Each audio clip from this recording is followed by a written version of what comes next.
In Genesis 48, Jacob, the father of Israel, in the course of blessing his descendants, identified the angel of the Lord as his God and shepherd, the one who redeemed him from all evil.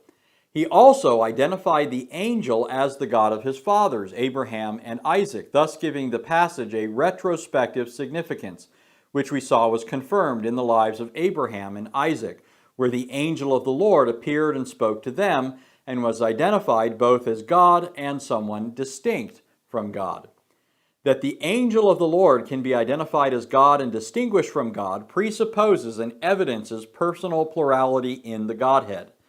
The book of Genesis, then, the foundational book of the Torah and the rest of the Bible, thus establishes, along with numerous other passages which we've also looked at, that the God of Abraham, Isaac, and Jacob, while the one and only God, is not a Unitarian or unipersonal being.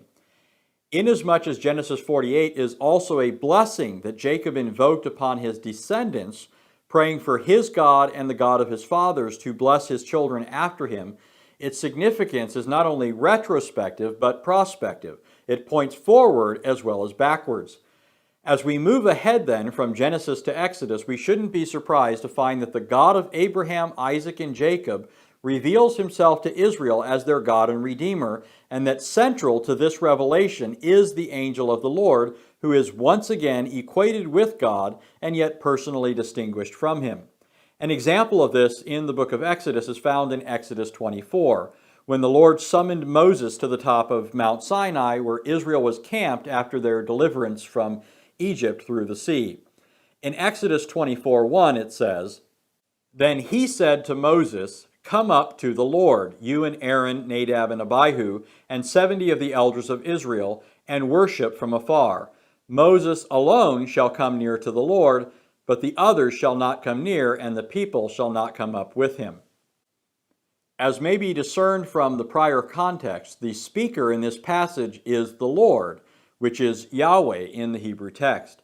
However, as in other examples we've already seen, in telling Moses to come up the mountain to the Lord, the speaker, who is the Lord, refers to the Lord in the third person. While some may wish to write this off as a rhetorical device, there's a more significant reason, one derived from the context itself, and in exegesis context is king, which explains why the Lord, why Yahweh, speaks this way. In the immediately preceding context, Yahweh had just spoken to Moses about the angel messenger, the Malaikat, that he was going to send ahead of Moses and Israel to lead them into the promised land. As in Genesis, this is no ordinary or created messenger, for his voice is to be obeyed, and he has the exclusively divine prerogative of withholding forgiveness and punishing rebellion, precisely because he bears the very name of God, Yahweh. In Exodus 23:20-22 it says, "Behold, I send an angel before you to guard you on the way and to bring you to the place that I have prepared. Pay careful attention to him and obey his voice. Do not rebel against him, for he will not pardon your transgression, for my name is in him. But if you carefully obey his voice and do all that I say, then I will be an enemy to your enemies and an adversary to your adversaries." In identifying the angel as the one who bears his name, for which reason the weal or woe of the nation depends on how they respond to him, we have at once a clear indication of both the divine nature and distinct personhood of the angel, and thus an account for the words of Exodus 24:1.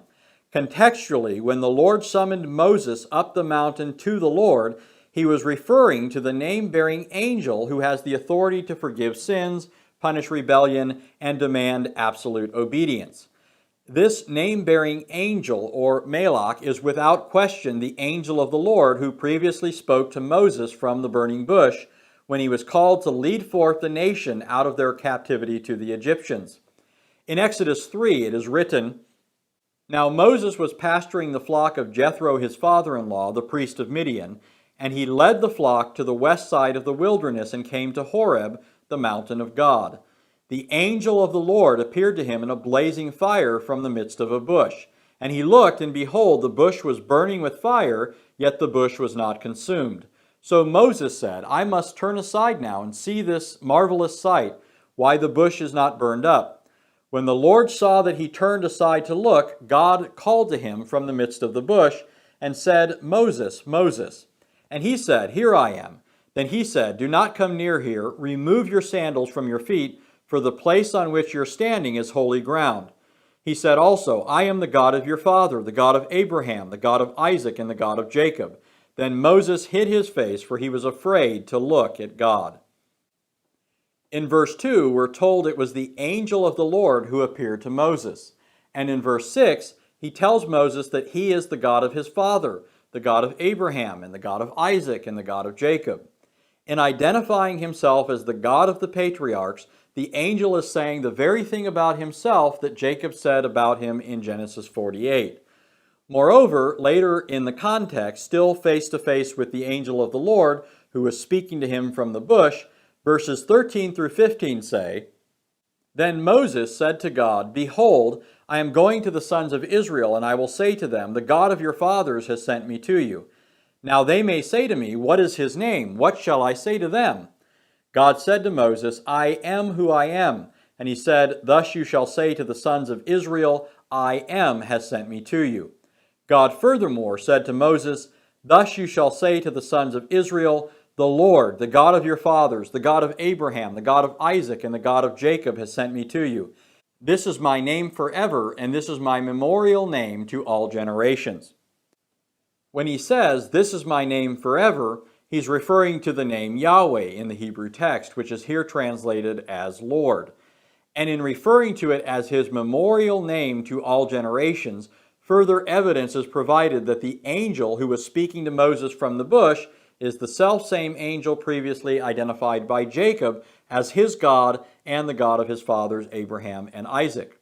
As the prophet Hosea said concerning the angel who appeared to Jacob at Bethel, Yahweh, the God of hosts, Yahweh is his memorial name. So the angel of the Lord tells Moses that Yahweh is his memorial name to all generations, and Hosea, in Hosea 12, said the same thing about the one who appeared to Jacob.